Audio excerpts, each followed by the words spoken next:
Hello, Lakers Nation. Welcome in. It's a win. Mercifully, the Lakers get the win over the Wizards in overtime. I am Trevor Lane. This is Lakers Nation Live. We've got a lot to talk about in this one. Somehow, they walk away with the W that they needed, but it wasn't pretty. I know, Lakers fans, you are not thrilled with what we saw from the team in that one, but the important part, it is a win. So we'll take that. But they go to OT to get the job done against a very bad Wizards team. And you know what? It all comes down to this, folks. And I say it so many times. Never give a bad team hope. It's the worst thing you can do. You've heard me say it a million times at this point. To come out and you give a bad team that hasn't won in 12 games, to give them hope that, oh my gosh, we might actually get a win. What's going to happen? You're going to wind up with a fight on your hands because that bad team is going to pour everything they've got into that game because they don't get this opportunity very often. The Lakers came out, second night of a back-to-back. Is that a factor? Yes, but they still shouldn't have put themselves in this situation, and they wind up having to go to overtime to beat a bad Wizards team. But again, the important part, it's a win. It keeps the Lakers in the 9 seed right now in the Western Conference, and it would have been disastrous had the Lakers dropped this game after getting that inspirational win, comeback win last night against the Clippers. The Lakers defense largely non-existent through much of this game. So I fully understand why most of you are probably not thrilled with the fact that this game went to overtime and that it was so close all the way through. But the important part, it was still a win. Anthony Davis, 40 and 15. Plus 3 blocks, 14 of 22 shooting from AD. The Lakers did a better job getting to the free throw line in this one. 23 free throw attempts for LA tonight. 31 and 9 for LeBron James. He was tired. You could see it. Overtime. It's on the second night of a back-to-back. That is brutal. We'll see what kind of legs LeBron has on Saturday when the Lakers take on the Denver Nuggets. D'Lo, 22, 6 and 5, but 9 of 21 shooting, not the normal efficiency we've been used to for D'Lo. 4 of 11 from 3. Austin Reeves had some big buckets late in this game. 12.6 boards, 4 assists, 0 of 2 from deep in this one, and then 10 off the bench for Spencer Dinwiddie on 2 of 3 from deep, giving the Lakers something there. Rui Hachimura, 8 points, 7 boards, but 4 of 11 shooting in this one. For the Wizards, Jordan Poole suddenly came alive. 13 of 26 shooting, go figure. 5 of 12 from 3, had a couple that bounced around and bounced in. 7 assists as well for Jordan Poole. 20 points off the bench for Corey Kispert as well, who was giving the Lakers wings a lot of problems, especially when the Lakers were closing out to him behind the three-point line. He was doing a nice job attacking those closeouts. Lot to talk about tonight, again, everybody. So those of you joining from YouTube, from Facebook, from X, welcome. Happy to have you here. Let's talk about this. One other thing. Something we need to keep an eye on before we get into all of this and into the thick of it. Cam Reddish. We don't know why, but Cam only played 4 minutes in this game. That suggests that perhaps there was something going on. Was his ankle aggravated? I had people in our chat over on Playback as well as on YouTube saying that his ankle was wrapped up quite a bit. So Cam Reddish, we're going to be keeping an eye on that in the post-game comments. Is there something revealed about what happened to him? Okay, here it is actually. Right now, perfect timing. Our own editor extraordinaire, Daniel Starkan. Darvin Ham says Cam Reddish's ankle was feeling sore, which is why he only played 4 minutes. So indeed, it was an ankle issue for Cam Reddish. Fingers crossed, hopefully that does heal up before Saturday's big matchup with the Denver Nuggets. Also worth noting, you never want to see this, but Jamal Murray turned his ankle really badly in tonight's game for the Nuggets. I would be surprised if he plays on Saturday against the Lakers. We'll see, though. You never know how these ankle things go. We've seen Dennis Schroeder, grotesquely turn his ankle and then wind up being okay. You just never know how each person is going to respond to it, but something to keep an eye on as we head into Saturday's game. So Cam Reddish, certainly somebody they could use on Saturday, and we don't know what his availability will be. Could only play in 4 minutes in this one, so that is certainly not ideal. All right, let me get into some of your chat questions and comments. Once again, everybody, thank you for coming in here and talking some Lakers basketball after that was a very, very difficult one. Mission 86 said, I'd have preferred a laugher. Definitely didn't need OT, but importantly, We won. Yeah, that was the important part. They won. The hard work begins now. Face forward, complete the push. Yeah, I mean, so going into this, we knew, right, that the Lakers, they weren't going to be as focused as they were to close last night. It's what happens, right? Darvin Ham said it before the game, said we can't, this is a trap game and we have to make sure we still get the win. We come out and we take care of business. No matter how much teams say, we know what's at stake. We know it's a trap game. We know we're coming off of an emotional win. We know it's second night of a back-to-back. We're playing on tired legs. All of that stuff. No matter how much teams say that stuff before games, there is still just a natural emotional letdown after a big win like we saw in this last game. So you knew the Lakers weren't going to be 100% focused. It would be difficult for them to be. You knew that they were going to be playing on some tired legs. But you still need to find a way to come out and take care of business against a bad Wizards team. And I'll tell you what, it's not like the Wizards shot well, and that's certainly part of this. 51% from the field, 42% from three. It's the NBA. Any team can have a crazy shooting night and get into a game that they shouldn't be. But I thought the Lakers defensively, especially in the first half, just did not look good. Their defense did not look good at all. And it was almost like a quasi all-star game that we saw between the Lakers and the Wizards. Neither team was playing very good defense. Both teams were getting easy buckets, and the Lakers were very much in cruise control, and they hung in that mode for way too long. They tried to turn it on late, but by that point, they had already done a lot of damage, and the Wizards had already put up a lot of points. And so that's the concern, of course, from the Lakers side of things. Going in that it's a trap game. Second night of a back-to-back, big emotional game. Though, that you can't lose this because that erases your win against the Clippers. That's what that would do. It erases it. And the Lakers almost went down that path. Scary, really. Andrew said, why the hell did this go to OT? Right, Andrew? Why did you have to go to OT to beat a bad Wizards team? Why is our defense so bad? And what was that Braun bench late in the fourth quarter? I'm going to die before I'm 30 just by being a Lakers fan. Let's go beat Denver. That's another piece we have to talk about here. LeBron came out late in the game for a couple of minutes, and the Wizards went on a run as soon as he went out. And the initial reaction is, Darvin Ham, what are you doing? Why are you pulling LeBron right now? But at that point in the game, let's think about this too. At that point in the game, it's crunch time in the fourth quarter. Like, I know we get all into this whole, Darvin's an idiot thing, right? Darvin Ham thinks Taurean Prince is Chris Middleton and all this kind of, Darvin's so dumb, right? And I've been plenty critical of him. He's made a lot of mistakes. But is there any coach in the history of the league that really, with a game on the line, would pull LeBron James unless he had to?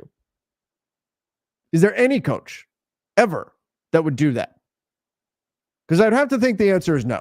Like, that's so beyond common sense to not pull maybe the greatest ever in crunch time of a game that you need to win unless LeBron was completely exhausted. And then the next step to this, and I know people are saying, well, it would be Darvin Ham. Okay, even if we accept that, Darvin Ham is the one coach in all of NBA history that would bench LeBron James in crunch time of a must-win game. He's the only one who would do it. Would LeBron let him? Do we really think LeBron would let him if Darvin said, hey, you're coming to the bench right now? And so that's why, even in my reaction in the moment was, oh my gosh, Darvin, what are you doing? I have to believe that LeBron was completely gassed and asked for a break there.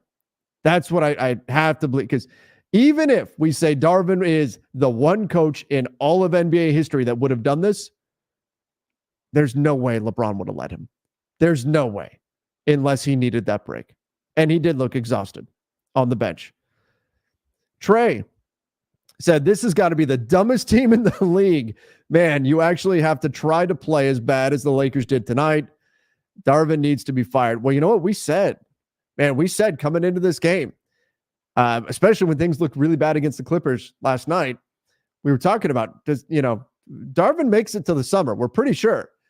But if you lose to the Clippers and then you back-to-back lose to the Wizards, does he really finish the season? I don't know. Look, I try to give Darvin credit whenever we see things that work out well for the Lakers. I think their cuts have been much better. How many layups did D'Lo get off their cutting line? And we try to give Darvin Ham credit for things like that. But he's had a lot of mistakes this year. There's no question. No question. I think this is going to be a real conversation this summer. Is he back as the Lakers coach next season? It's going to be a real conversation this summer. And it needs to be, given, what's happened with this team so far. They've got to have that conversation. All right. Let's take a look at this. Superstar of the night. The superstar of the night. Chat. Let me know. Who gets it? Who should be the superstar of the night for the Lakers? Because I think, I'm seeing it already in the chat. Everybody's firing it off. By the way, guys, hit that like button. Those of you over on the YouTube side, hit that like button. Everybody saying Anthony Davis. Yeah, it's hard to argue against Anthony Davis in this one.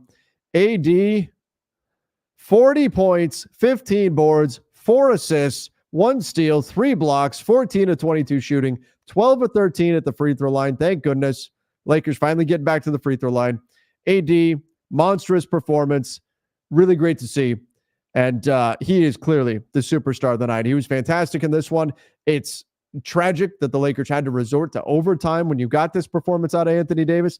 I'll tell you what, the Lakers bench is starting to become a bit more of a concern, isn't it? The Wizards bench badly outscored the Lakers bench in this one. It feels like this bench unit of Taurean, Cam, we only played 4 minutes, Jackson Hayes, Dinwiddie, Max Christie got 9 minutes, so that's something. They're just missing something here, aren't they? And again, you're missing some players, right? You're missing Jared Vanderbilt. You're missing, of course, Christian Wood. You're missing Gabe Vincent, although Spencer Dinwiddie is taking on that Gabe Vincent role. So you're missing some players due to injury. But the Lakers bench, something to keep an eye on. They've been pretty ineffective. For a lot of people who have been saying Taurean Prince has been playing too many minutes. Second night in a row, Taurean Prince, 17 minutes in this one. Rui Hachimura got the lion's share again, 35 minutes tonight for Rui Hachimura. And I do think Rui is the better player between the two and should be getting the lion's share of the minutes. But boy, are there moments where you say, man, we need Jared Vanderbilt in there to be that guy who can really play defense at that next level. And again, Rui has been good, but a Rui-Vando combo certainly is missing. Certainly is missing right now. All right, let's see what else we've got here. Koa. So the fact that we had to challenge that call, but Lakers are an unserious team. Ham took LeBron out with 3 minutes left in the fourth. This dude, Ham, man, shaking my head. Yeah, and I kind of did my spiel already on Darvin Ham pulling LeBron James. Now, if it comes out that Ham says, oh no, I told LeBron he's taking a rest. Okay, that's a different story here, but I would have to imagine, my best guess is that, that's not the case. That's not the case here. As far as that foul, let's talk about that. Because my goodness, we're talking about the foul in overtime. LeBron drives, or LeBron is defending, and Deni Avdija drives shoulder first, throws the elbow into LeBron. LeBron hits the ground. Very clear. I mean, just plain as day. I said it over on playback. I said it on YouTube that when the NBA is doing their training sessions and they want to show an example of an offensive foul, that's what they're going to use. They're going to go to that. Like, that's how blatant of an offensive foul it was. It was indisputable. It was easy, clear as day. Offensive foul. Whistle blows, block. They call a blocking foul on LeBron. The Lakers rightly challenge it. And already, the fact that they had to burn a challenge on that was unfortunate. You had to waste a challenge on something that was obvious, that anybody could see was clearly a charge.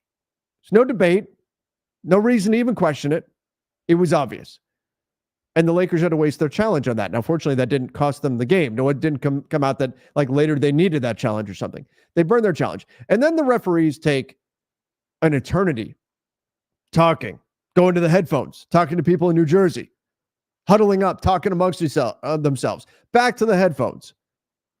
What are we doing? This should take 20 seconds. They should look at it in New Jersey and go, oh, yeah, referees, you blew it. It's clearly a charge. We're going the other way. Easy. And yet we're taking, in an overtime game, we're taking this long break to review it and look at it. Oh, well, maybe we need to look at this and that. It was an easy call. That needs to be fixed. That needs to be fixed in the NBA. All right, this comment said, I'm not happy that we need to call out our stuff. We need to call out our stuff when we win. Our defense is just god-awful. Defense was MIA in this game, period. Both sides. Not conducive to long-term winning. We're going to lose the next 5 with this defense. What is Ham coaching defensively? My God, man.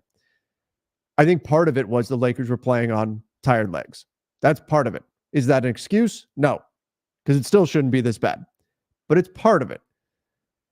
But yes, the defense has been awful. And you've got the best defensive player in the NBA in Anthony Davis on the floor. And your defense is still this bad. That's not good. And I like Rui. Rui's been very good. And I think Rui is an excellent player for this Lakers team.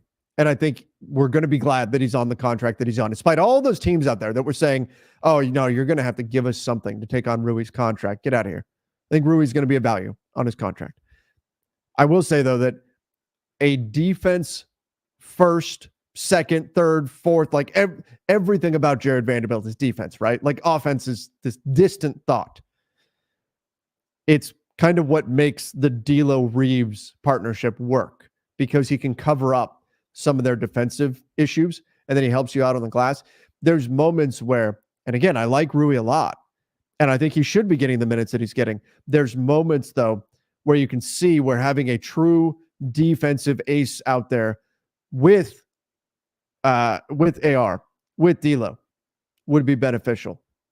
And by the way, we're still waiting. We're still waiting to find out word on Vando and where he's really at. We know he's not progressed to on-court work yet. Hopefully he can come back soon, sooner rather than later. All right, let's get to another award chat. Get ready. Who's the next man up in this game? Who's the star in your role? Let me know in the comment section. Who should get the star in your role award for this game? Star in your role. The star in your role. Who should get this? Looking at the stat sheet, we've got D'Lo, 22, 6, and 5. Didn't shoot the ball that well and turned the ball over 3 times, he's actually been really good taking care of the basketball lately. So this is a bit of an abnormality for D'Angelo Russell, but 22, 6, and 5 for D'Lo, 4 of 11 from 3.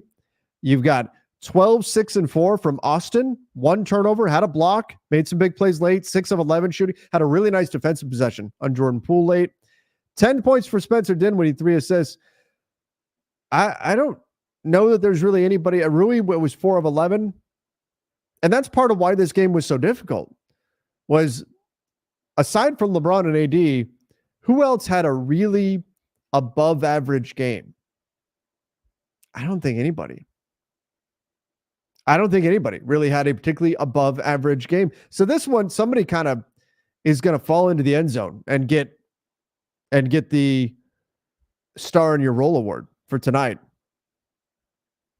I know the chat, a lot of people are saying nobody. Kind of true, right? I don't think anybody had a particularly great game. Did we just give 2 awards to Anthony Davis for being so great?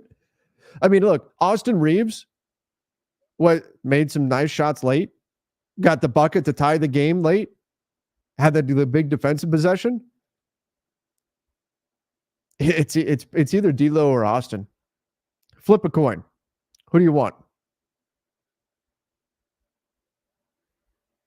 Who do you want? I guess I'll go D'Lo. I think he put together the better stat line. Overall, 6 boards, 5 assists. I mean, Austin had 6 boards and 4 assists, though, but 22 points for D'Lo. That was much needed. Didn't shoot the ball as efficiently. I mean, flip a coin. Yeesh. Folks, this is not what you want to see. And this is part of why. When we ask why did they have to go to overtime to win this game, this is it. Why it's so difficult to come up with a star in your role for this game. Austin made a few big plays late.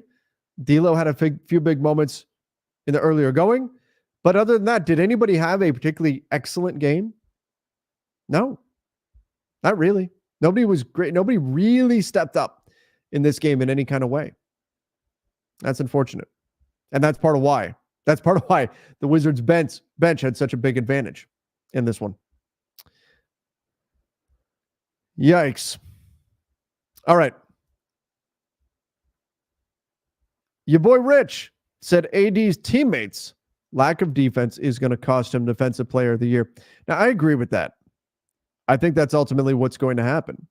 Now, I'll also say that shouldn't be the way it is. I think we take the individual awards and we apply team success to them too much. I'm not saying it should not matter. It should matter. But we shouldn't be at a point where the Defensive Player of the Year just goes to the best defensive player on the best defensive team.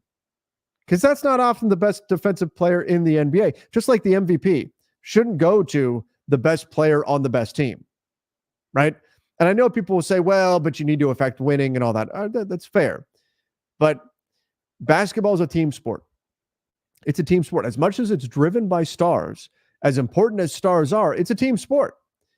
And if you have a team around you that's not that good, that shouldn't take you out of the running for some of these awards. And essentially it does. Like Anthony Davis is nowhere in the conversation right now.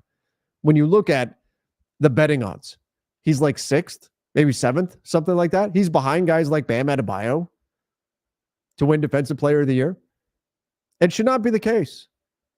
I think he's arguably the best defensive player of this generation. And unfortunately, the team is not good. If the Lakers were like the 3 seed right now, the Anthony Davis Depoy campaign would be full steam ahead. Because they're 9th, he's not going to get looked at. And that's unfortunate. That's unfortunate. That's not the way it should be. That's not how it should be.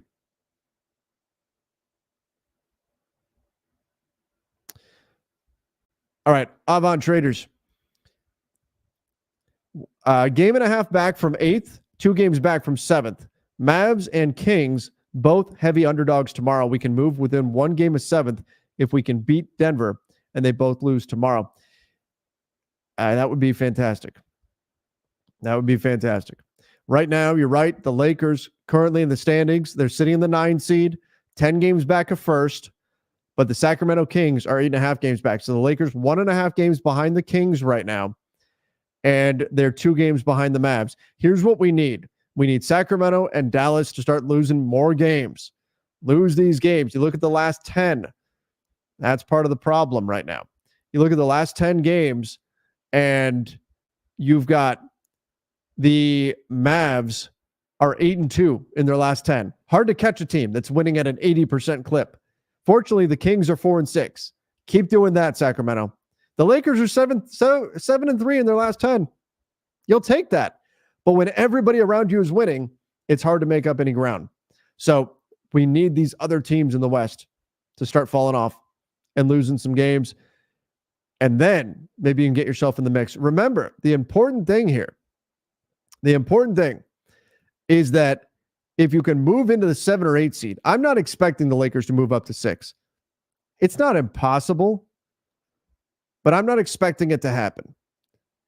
But if you can move up to 7 or 8, you are at least, you're getting yourself a double elimination scenario. If you move up to 7 or 8, you're double elimination now in the play-in. 9 or 10, you're single elimination. So even if you can't get to 6, which is not out of the question, the Lakers could move up to 6. It won't be easy, but they could. If you can at least get to 8, say, put yourself in a double elimination situation, that's going to be important for the Lakers. We'll see if they can do it. again, you've got Denver. Now, Jamal Murray, is he a go? We'll see. Yusuf mentions the Suns' schedule is very hard. Yeah, let's take a quick look at that. So the remaining strength of schedule right now. This is what it looks like over on Tankathon. They do a great job breaking down the remaining strength of schedule. And because the Lakers just played their game against the Wizards, oh boy, everybody, look at this. The Lakers, because they just burned one of their easiest games left on the schedule against the Wizards, the Lakers now have the fourth most difficult schedule remaining in the NBA. Yikes. The Suns have the first most difficult schedule, the most difficult schedule, Phoenix Suns. They may drop some games, but the Lakers, the fourth most difficult schedule left in the NBA. Ouch. That's not ideal. Sacramento, the 10th most difficult. They don't have an easy schedule, and the Lakers have 2 more games against Sacramento. If you could win both those, that would go a long way. But here's the other thing. The Warriors got a win tonight and the Spurs did get a win tonight over the Thunder, which is impressive. But the Warriors, who are chasing the Lakers, take a look at this. Well, there's New Orleans at 14. There's Golden State, 24. One of the easiest schedules remaining in the NBA. And the Lakers have the 14th most difficult schedule, or the 4th most difficult schedule. Whew. That's not easy. Not going to be easy for the Lakers to get it done, but not impossible. Not impossible either. All right. Definitely need the Warriors to lose tomorrow. Definitely. Ree said Bron and AD should be mad they had to do this against Washington. Yeah. I mean, LeBron 31, AD 40. Duo's so good they shouldn't have to waste a challenge because the refs. Why is Prince so bad? See, I don't think Prince is all that bad. It's not good. It's not great. It's not a starter. But, man, I mean, the Lakers have had to ask him to do too much. They've had to ask Taurean Prince to do too much. That's reality. As much as people get frustrated, why is Taurean having to do this? And look, there were moments in yesterday's game where it made no sense to ask Taurean Prince to defend Kawhi Leonard when Cam Reddish is on the floor. Like that's when we criticize Darvin, like that's mind-blowing stuff. But Taurean has largely been asked to do too much for the Lakers. If he's in 17 minutes a game, it's not a problem. It's not a bad thing. That's probably the role that he should be in. Come in, occasionally hit a 3, tack off the dribble a little bit every now and then, get into the paint, dump off pass, 17-minute stint throughout the game. Yeah. But if you're LeBron and AD and you look around and nobody else really stepped up in this one, you're a little frustrated. But at least you got the win. And then hopefully we can get some good news on Jared Vanderbilt sooner rather than later, because boy, that is much needed. Man, D'Angelo Russell. Daniel Starkhead, editor extraordinaire, tweets out the D'Angelo Russell quote, said, "I'm probably the slowest guy in the NBA." I wonder if he's saying that in terms of why he committed that offensive foul on Corey Kispert on the fast break. That's funny. D-Lo. The self-deprecating humor there. All right. Let's do a few more. Then we do need to get into the master lock of the night. 209 Mamba said, "Can we start the show by master locking the refs? Terrible officiating tonight. We need these refs vision tested weekly." Adam Silver.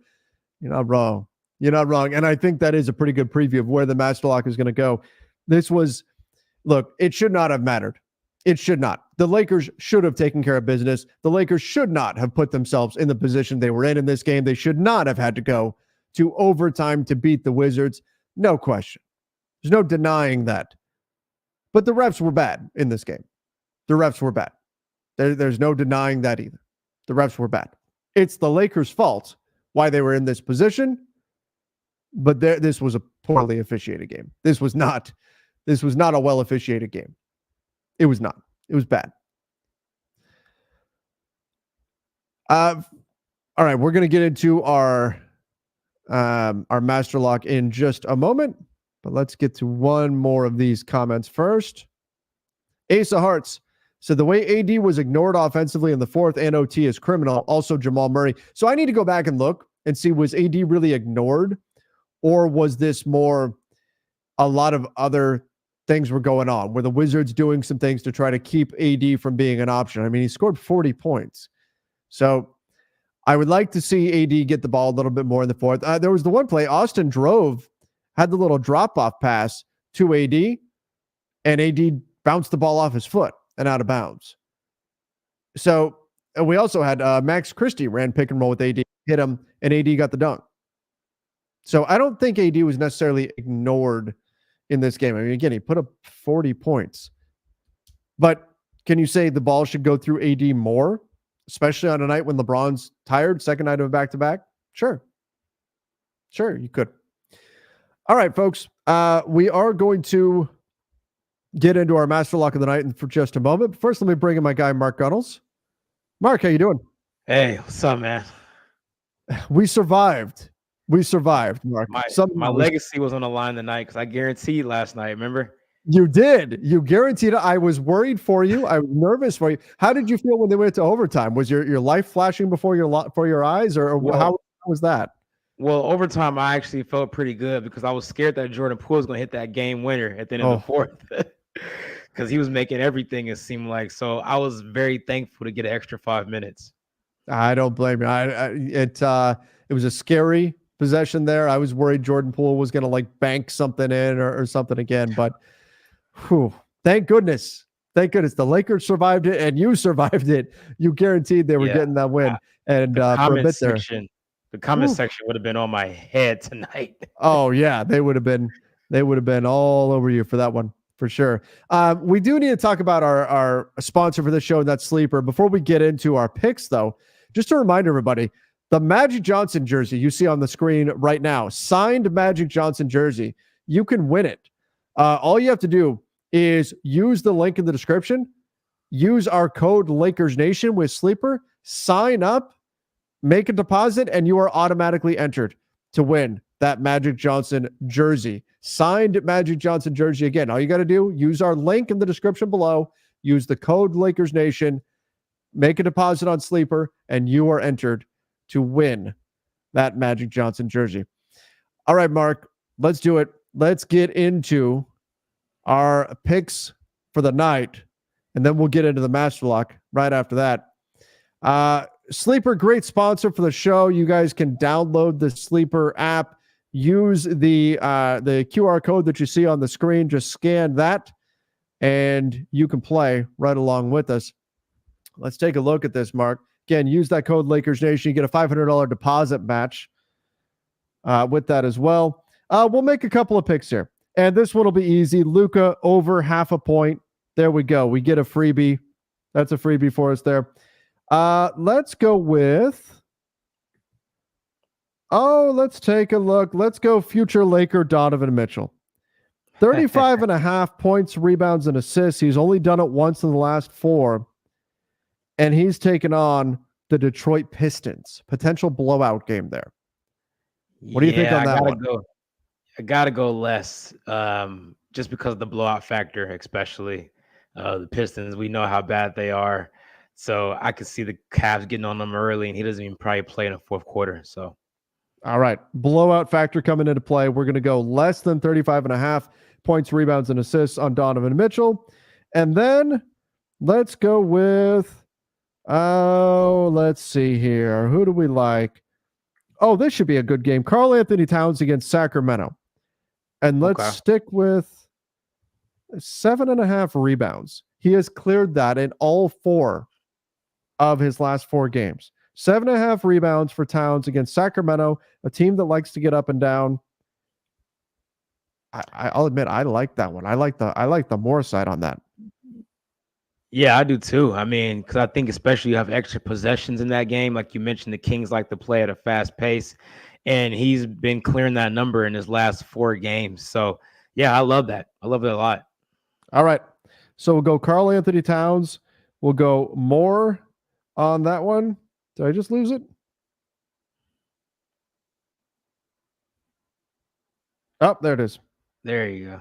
There it is. I found it again. All right. $20 entry. We at a 5.5x. We get you $110. Go check that out over on Sleeper. Those are our picks for tonight. Mark, as always, thanks for coming on and helping me break those down. Man, the Lakers survived. Now they've got Denver coming up next, Mark. Are you going to make a prediction for that one? No, I'm not. But I will say, though, I think this is one of those wake-up call games because they definitely were sleepwalking. I mean, allowing 131 points to this Wizards team is just a lack of effort, lack of focus, and you're on a back-to-back. I get it, but still no excuse.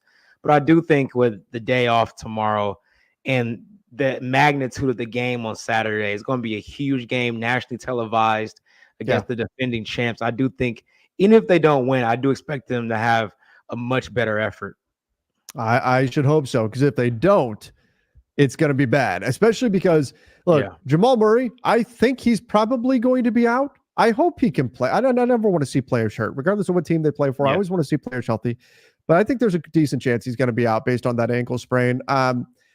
Reggie Jackson would be his backup, who has a history of killing the Lakers. So it's not going to be an easy one. Mark, do you want to stick around for a moment for the Master Lock? Give us your Master Lock of the night. All right, let's do it, man. Chat, fire it off. What is your Master Lock of the night? Master Lock of the night. What are you Master Locking from this game? Mark, what are you going with?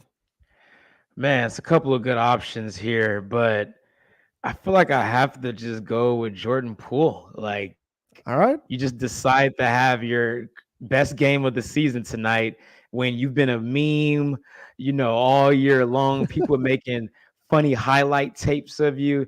And then tonight you shoot 50% on 26 shots, 5 of 12 from 3, 34.7. Oh, see, my alarm's going off because it still doesn't believe what he did tonight. 34.7 assists, 3 rebounds. I mean, my gosh. And I was so scared he's going to make that game-winning shot, man. Like, I was like, please don't bank it in or something stupid. So that was definitely annoying. I think that's a good one. Jordan Poole having a random blow-up game against the Lakers, banking in threes and things of that nature. That was certainly frustrating. A lot of people saying Dylan Brooks, he always gets the Master Lock from us, whether or not he's in the game or not. My Master Lock, I talked about it a bit already on the show, but it's the referees. It's got to be. I mean, you got Jordan Poole for this one. Everybody who's saying the Lakers for having to go to OT, very fair and very reasonable. That challenge, though, that bothered me more than just about anything else we saw in this game. Having to challenge that call and just the challenge review process in general. It was a poorly officiated game. I'm Master Locking the referees on this one for my official Master Lock. But a lot for a win, there was a lot to be frustrated with in this one, Mark. Yeah, 100%. I mean, they were 10-point favorites, depending on what book you looked at. You were thinking, if LeBron did play, because we were talking about it last night, probably that he wasn't going to play. I'm glad he did, because maybe they would have lost if he didn't play. But you were hoping that he didn't have to play that many minutes, and the fact that it went to overtime makes it even worse. So thank God, I guess you're off tomorrow, right? But he should do absolutely nothing tomorrow besides stay in the bed, rest and get up, ready for Denver on Saturday night. Rest up, LeBron. Rest up, LeBron. Because it's But a win against the Nuggets would go a long way, because that is one of the. I mean, we talked about the Lakers have the 4th most difficult schedule remaining now in the NBA. A win over Denver. Yeah, that's one of the games that's bumping you up a lot in terms of your strength of schedule. If you happen to get a win in that one, boy, that would go a long way. That would go a long way towards helping the Lakers out. Mark, thank you so much for coming on here, man. I appreciate it. I know you got to run, you got the kid stuff and all that, but thank you for coming on. Appreciate you helping us out with the sleeper segment as well as the Master Lock. Thanks, man. Anytime. I'll see you Saturday night. Hopefully you get a big win. Let's go. Let's get that win. All right, Mark. Have a good one. All right, you too, man. Everybody, you guys know Saturday's a big one. We're not quite done here. I've got a few more questions we're going to get into, but man, let me just put this out here right now. We all hands on deck. I've seen the chat talking about it. We need everybody. Lakers Nation, be ready. Be ready Saturday. This is a big one. You find a way to get a win, and oh boy, does that help out a lot. You get a win on Saturday against Denver, and that erases a game that you shouldn't have lost earlier, like dropping the game to San Antonio earlier in the season. You beat Denver, and that erases that one. Got to get it done. Got to get it done. All hands on deck. Be ready, guys. We will be here. Lakers Nation YouTube channel, playback.tv/Lakers Nation. We're going to be fired up all game, hoping that the Lakers can get the job done and get that win. All right, let's get into a few more of your questions and comments here. Face Reality said, placed a large live bet on Lakers in overtime. Scary. Oh, that the Lakers were going to win? Woo! That's definitely terrifying. Definitely terrifying. Paul said, everyone be here on Saturday, all hands on deck. That's right. That's right. That's scary stuff, but I'm glad you got the win. Glad you got the win on that one. Josh said, we need a new bench. Holy crap, a win is a win, but this one felt like a loss. It really did. It really did feel like a loss. And the bench, it's becoming, so it's another thing that we need to keep an eye on, right? It's another thing that we need to keep an eye on here, because I talked about the free throws and how the Lakers free throw rate has fallen off the last couple of games. This game, it went back up. So that's a good sign. But the bench has started to become a bit of a concern night in, night out, where they're just not productive enough out there. And perhaps that's somewhat the rotations. Maybe there's some tweaks that you can make there. I'd have to really go back and do a deep dive into it. But the bench unit for the Lakers has been coming up short compared to opponents' benches. And again, they're not a full team, but still, it's something that we need to keep an eye on, especially against a team that's a well-oiled machine like Denver coming up on Saturday. You can't have that drop-off with your bench. So I'm really curious to see what the Lakers do with that. Is Christian Wood playing? Somebody asked. Coming back. He should be back in about a week-ish, maybe a little bit more. Everything we heard when his injury was first announced, the knee swelling, was that it was a 2-week timeline and that it probably shouldn't take much longer than the 2 weeks. Like, he's getting reevaluated in 2 weeks. So we probably have about another week. I don't have the exact date that we got the news on, but it's probably been about a week since then. So yeah, Christian Wood should be back in action sooner rather than later. All right. Let's see here. We'll do a couple more, and then we're going to get Sean's post-game show started. Welcome in, Jay Davis, new YouTube channel member. By the way, I should mention this. Tomorrow, we're going to do our members-only live show. So if you're a channel member, you click that join button. You can check out the perks that channel members get. I am working on getting some new emojis made for the channel as well for channel members to use. We do our live shows where channel members can jump on. We're going to do that tomorrow at noon Pacific time. So noon Pacific time. Oh, wait, actually, sorry. I have a conflict to do. We're going to do that at 11 Pacific time. I almost messed that up. 11 Pacific time. We'll do that. 11 a.m. Pacific time. We're going to do our live members only show. 11 o'clock Pacific time. And members get to come on stage, get to come on screen, hang out with us, talk Lakers basketball. It's a good time. So 11 a.m. tomorrow Pacific time, members only live show. Click that join button, and you guys can come hang out with us as well. All right. We'll do one more here. Dionisio said, fully expected this kind of game. Called Poole going off in the chat last night, but glad we still got the win.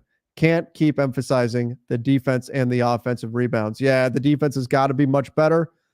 The Lakers, they've got to find their form there. Look, the defense is how they made their run last year.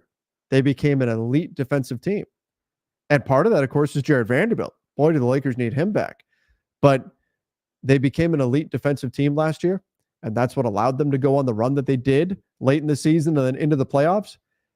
And their defense has really been letting them down in this one. 10 offensive rebounds tonight for the Wizards, which is not as bad as it's been in some other games, but they do need to clean up the glass and the defense. It's got to get solved. It's got to get solved.